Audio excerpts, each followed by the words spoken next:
Bismillahirrahmanirrahim. Allahumma salli ala Sayyidina Muhammad wa ala ali Sayyidina Muhammad.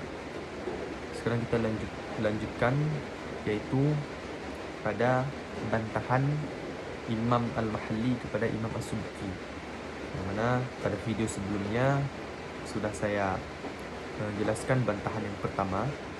Nah, sekarang bantahan yang kedua, yaitu di permasalahan sebagaimana penjelasan di video yang pertama, bahwa Imam As-Subki ada dua dalil beliau mengapa mentarifkan ahli usul itu al-arifu biha wa bi turuq istifadatiha wa mustafidiha, sedangkan usul fikih itu cuman dalil-dalil fikih ijmaliyah.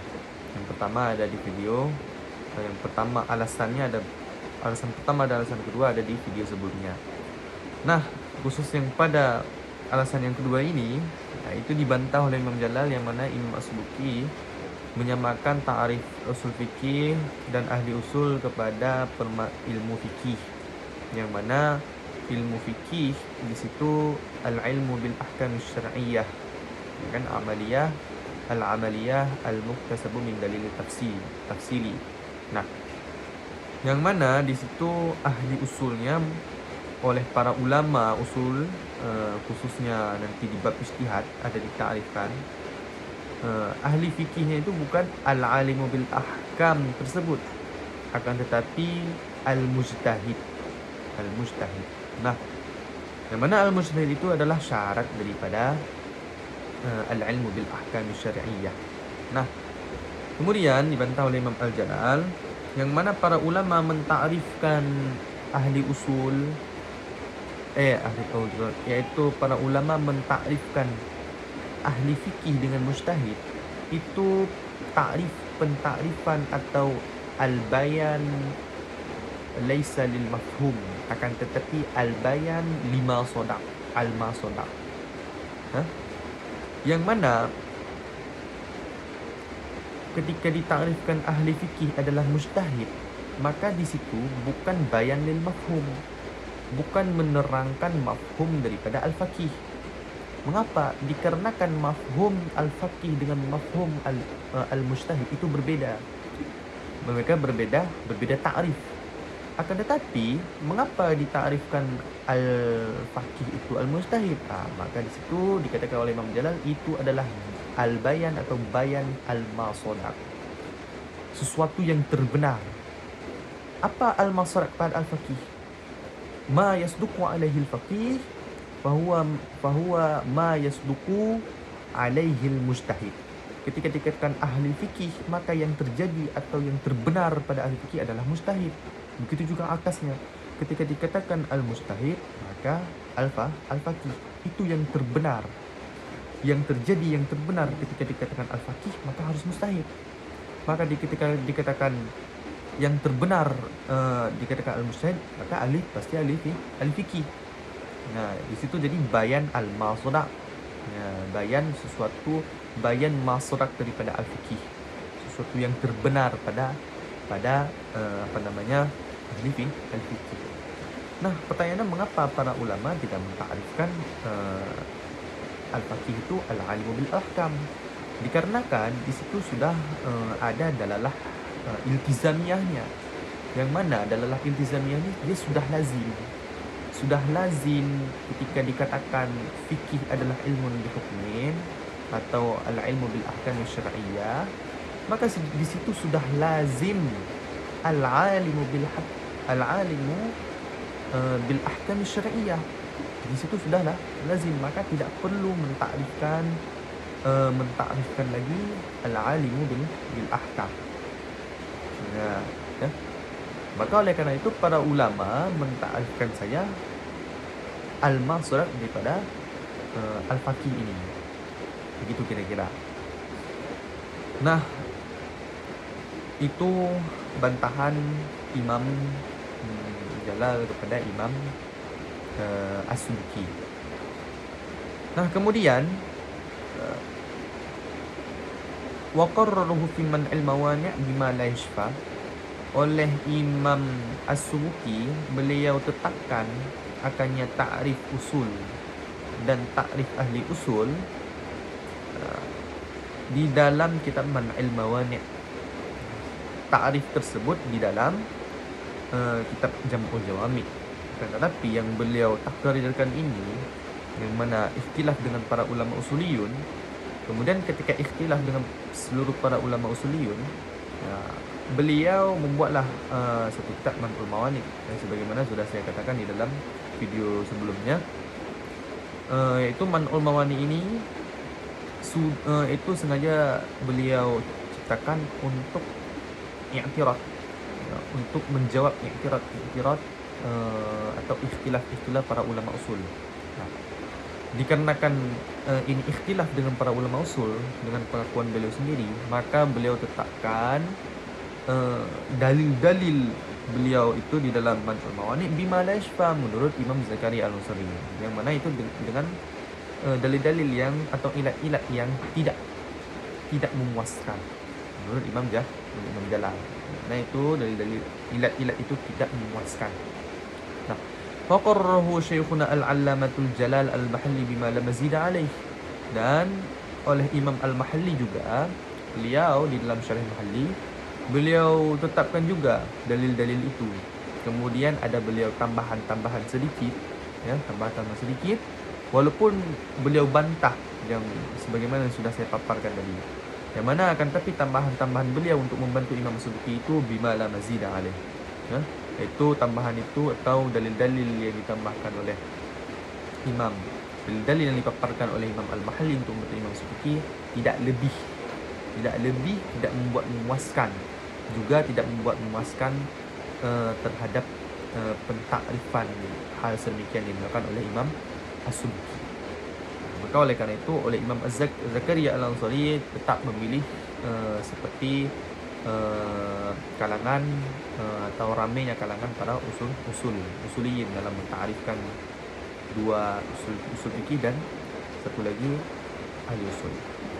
Tetapi wastaba'adahu aidan Syekhu Al-Allamah Asy-Syamsul Burmawi, kemudian mendiskualifikasikan atau menjauhkan ta'rif tersebut oleh guru Imam Al-Mahalli, yaitu Imam Burmawi Asy-Syams Al-Burmawi Al-Allamah, yang mana beliau berkata, la yu'rafu fil mansubi ziyadatu qaidin min haythu nisbatu 'ala al-mansubi ilaih. Nah, mana ini agak dibantah oleh Imam Al-Burmawi tentang pentarifan imam asal tersebut. Mana beliau katakan itu tidak masyhur, tidak ma'ruf dalam al-mansub bertambah kait, yaitu pada al-mansub itu bertambahnya sebuah kait. Dari segi apa tidak ma'ruf? Dari kalangan apa tidak ma'ruf? Dari segi atau kalangan masalah penisbahan. Nah, dalam menisbahkan sesuatu, dalam rukun an-nisbah, kan, ada al-mansub dan mansub ilaih, yang mana tidak ma'ruf dari segi penisbahan. Al-mansubnya ini melebihi kaitan al-mansub ilaih, melebihi kaitannya itu dibanding mansub ilaihnya, yang mana mansub ilaih di sini adalah usul fikih dan al-mansubnya adalah ahli usul, yang mana dinisbah ahli usul ini kepada usul fikih, yang mana tempat penisbahan itu adalah usul fikih, yang dinisbahkan kepada dia itu adalah orangnya adalah usul fikih. Nah, itu pelakunya adalah usul fikih. Nah, kemudian dibantah oleh Al-Burmawi ini, di situ la yu'raf, agak asing di situ. Di situ tidak masyhur dari segi an-nisbah, menisbahkan sesuatu yang mana al-usuli, ahli usul di situ dia sudah melebihi kaitannya, yaitu kaitannya apa? Kaitannya turuqus istifadatiha dan wa mustafidiha. Di situ sudah melebihi dibanding mansub ilaihnya, tempat penisbahan al-usuli kepada usul fikih, yang mana usul fikih itu dia yang mana dia usul fikih itu kaitannya cuma satu, yaitu dalailul fikih ijmaliyah. Maka di situ sudah dalam hal kemasyhuran ma'ruf, di situ sudah tidak ma'ruf, sudah asing, sudah asing. Oleh karena itu, min haitsun nisbah ghairu ma'ruf. Dari segi penisbahan, bertambahnya sebuah kaitan pada pada al-mansub dibanding maksud ilihnya, di situ ghairu ma'ruf, tidak terkenal, tidak ma'ruf ya. Yang mana ini salah satu, sebenarnya banyak bantahannya oleh para ulama kepada Imam Subuki dalam pentakrifan Imam Subuki tersebut, dan salah satunya Imam Zakaria mengambil atau mengutip bantahan Imam Al-Burmawi. Wa adaltu an qawlihi dalailu ila qawli adillatu. Dan saya bawa atau saya palingkan dari ibaratnya Imam As-Subuki yaitu dalail kepada ibaratku yaitu adillah. Yang mana dalail itu, yang mana ibarat Imam dalam mentakrifkan usul fikih, Imam As-Subuki memakai dalail dan Imam Zakaria memakai adillah. Mengapa? Li'anna al-mawjuda huna jam'u qillatin la jam'u kathuratin. Karena bahwasannya dalil-dalil yang di sini itu ukurannya jamak qillah. Tidak itu hitungannya jamak qillah, bukan hitungannya jamak kathurah. Sedangkan dalail di situ jamak kathurah. Sedangkan adillah itu jamak qillah. Nah, apa-apa saja yaitu adillahnya itu cuman jamak qillah. Yang mana dalil fikih ijmaliyah ini cuman kita Alkitab, As-Sunnah, Ijma', Qiyas dan Istidlal. Cuma 5. Maka tidak sampai hitungan jamak kathurah. Sedangkan dalail itu jamak kathurah. Nah, akan tetapi ramai oleh para ulama usuliyin, ulama ahli usul, mereka mentakrifkan seperti mereka mengibaratkan usul fikih itu dengan apa yang diibaratkan oleh Imam apa yang diibaratkan oleh Imam As-Subuki, yaitu memakai kalimat dalail. Nah, contohnya seperti Imam Ar-Razi, kemudian Imam Al-Baidawi kalau tidak salah ya.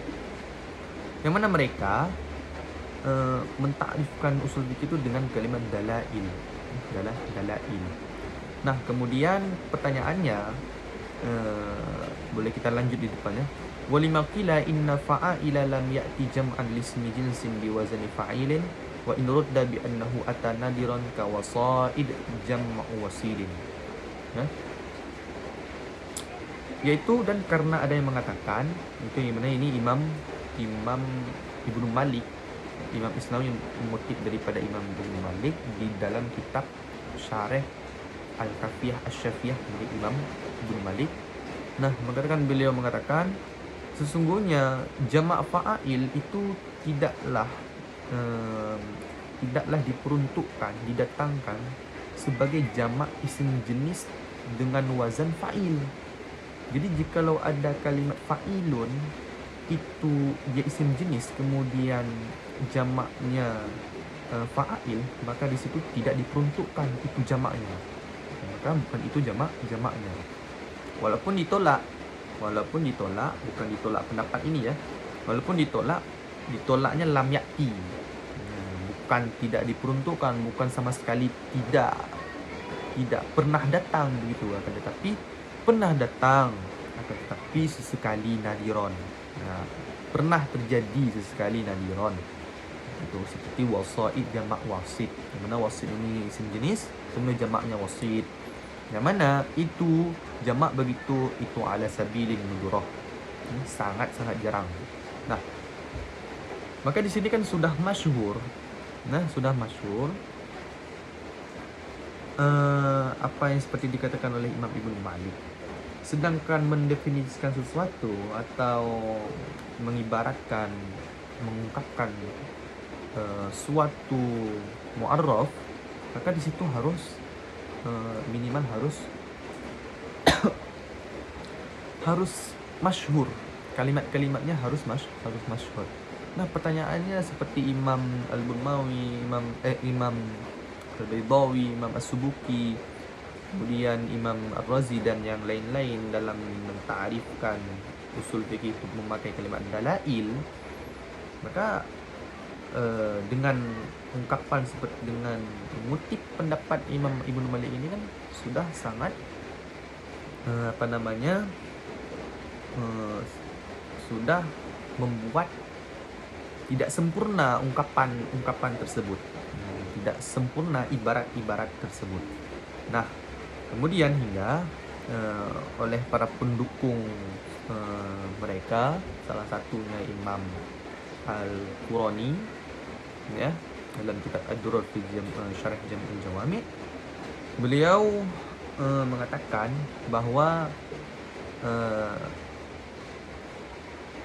jamak daripada mufrad daripada dalail ini bukan dalilun, akan tetapi dari dalalah, iaitu ala sabili, iaitu lewat jalan jamak kias, ya, jamak kiasi. Kiasi iaitu dalail, iaitu dalil juga menjadi dalalah. Maka mufrad daripada dalail dalalah, bukan dalil. Nah, karena kalau dalil ya menentang seperti apa yang dikatakan oleh Imam Ibnu Malik. Nah, yang mana dalalah di sini lebih sempurna dibanding dalil dikatakan oleh imam tersebut. Mengapa? Dikarenakan dalalah itu lebih umum daripada dalil. Lebih umum daripada dalil. Yang mana jikalau dikatakan dalalah, maka di situ mencukup dalil, kemudian mencakup amarah dalil tersebut. Bahagian-bahagian dalil tersebut.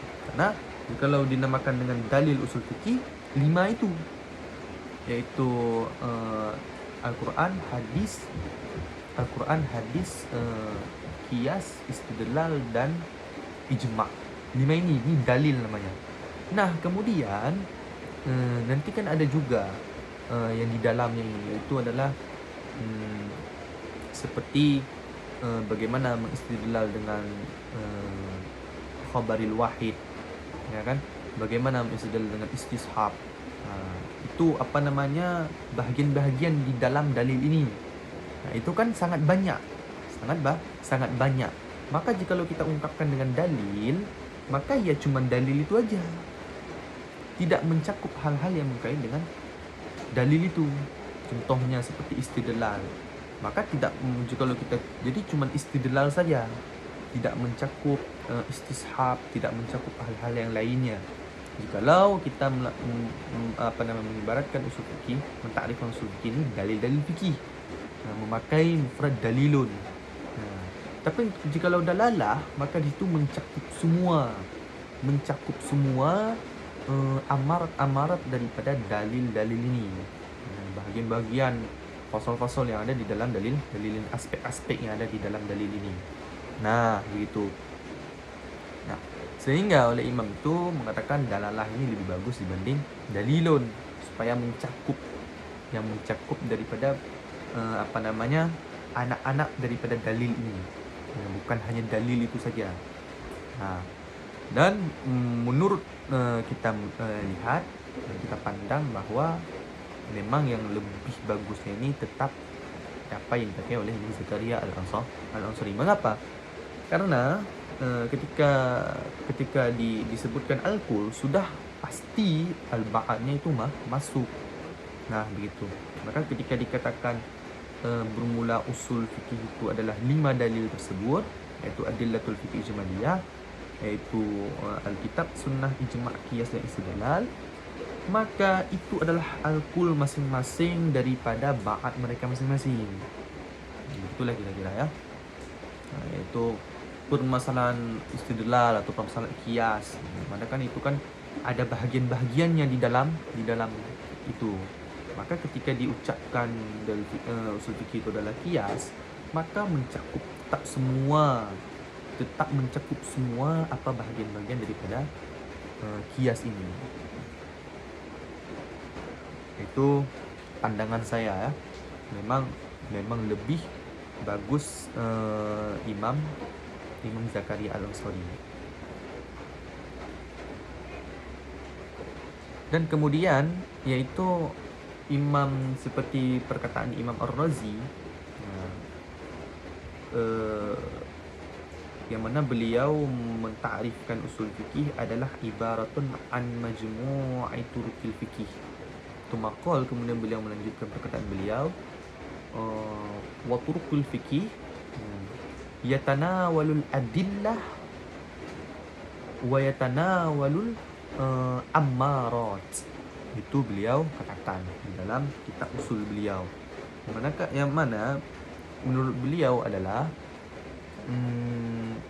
usul fikih ini dia sebuah ungkapan dari kumpulan turuk-turuk fikih. Yang mana turuk-turuk fikih ini dia mencakup dalil-dalil. Ketika diibaratkan al-adillah, dalil-dalil itu mencakup mencakup fikih ijmaliyah, al-adillah itu. Nah, kemudian al-amarat. Nah, al-amarat ini selain daripada yang saya ucapkan tadi bahagian-bahagian itu, maka di situ al-amarat itu takutnya jikalau kita mentakrifkan usul fikih itu adillah, maka tidak mencakup at-ta'adul wa tarajih dan al-ijtihad di situ. Nah, begitu. Maka oleh karena itu oleh Imam Zakaria Al-Ansari mengatakan wa turuqus istifadah wa mustafidiyah.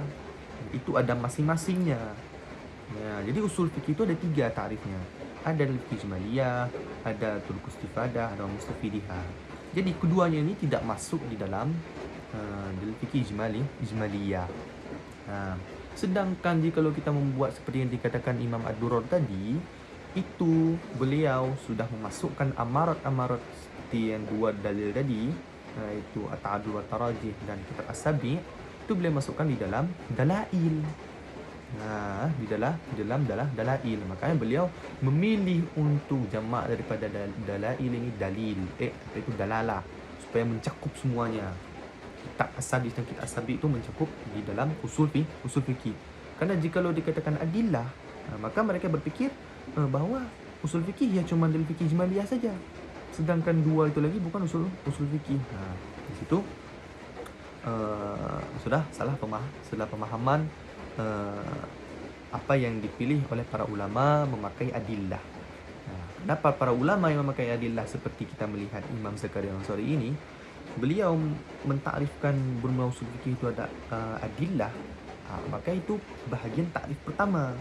Kemudian takrif kedua turuqus istifadah, kemudian takrif ketiga hal mustafid. Maka di situ mencakup ta'adul wa tarajih dan permasalahan ijtihad.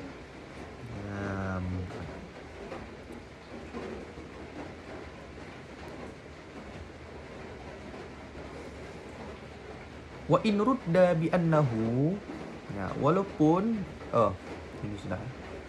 Nah, itu kira-kiranya bantahan Imam Zakaria Al-Ansari kepada jangan mengucapkan dalail.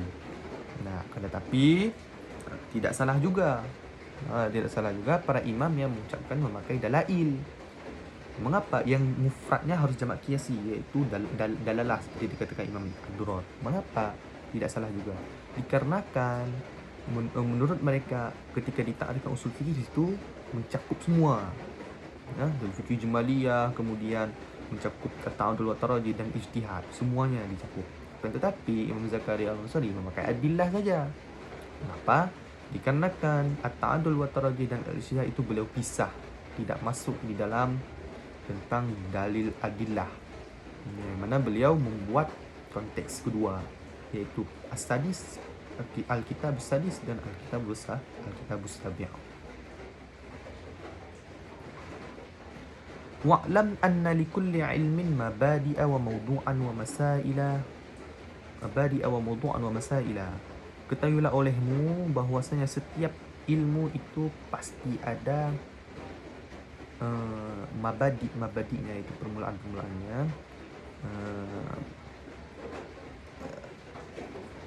Kemudian ada maudu'nya, judulnya. Kemudian ada masalah-masalahnya. Nah, apa itu mabadi ilmu? Famabadi'uhu ma yatawaqqafu alaihi al-maqsud bidzati min ta'rifihi wa ta'rifi aqsamihi wa faidatihi wa hiya huna al-ilmu bi ahkamillah wa ma yustamaddu minhu wa huwa huna ilmul kalam wal arabiyyati wal ahkami ay tasawwuriha. Dan maka mabadi ilmu itu adalah sesuatu yang diperlukan intisari ilmu tersebut terhadap sesuatu itu. Nah, yaitu adalah ta'rif ilmu itu, kemudian ta'rif pembahagian ilmu itu, dan faedah ilmu itu. Nah, jadi mabadi sebuah ilmu itu adalah pentakrifan sesuatu itu, pentakrifan ilmu itu, kemudian ta'rif pembahagian ilmu itu, kemudian apa faedah ilmu itu. Mengapa? Dikarenakan intisari daripada ilmu itu tidak akan diketahui apabila kita belum tahu dasar ilmu itu apa fungsi ilmu itu, apa faedah ilmu itu, apa itu ilmu itu, apa yang dimaksud dengan ilmu yang sedang dipelajari ini.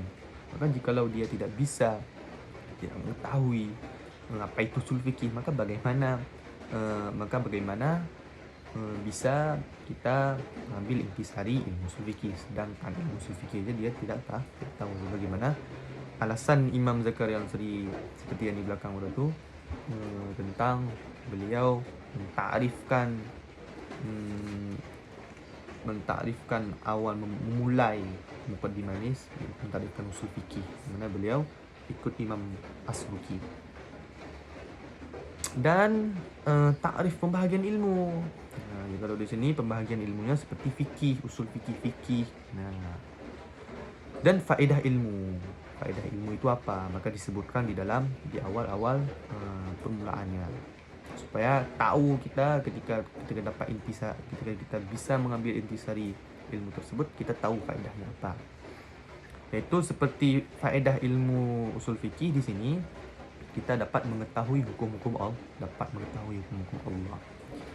Dan mabadi yang kedua adalah ma yustamaddu minhu. Itu adalah sesuatu yang diperluas akannya ilmu tersebut dari sesuatu itu.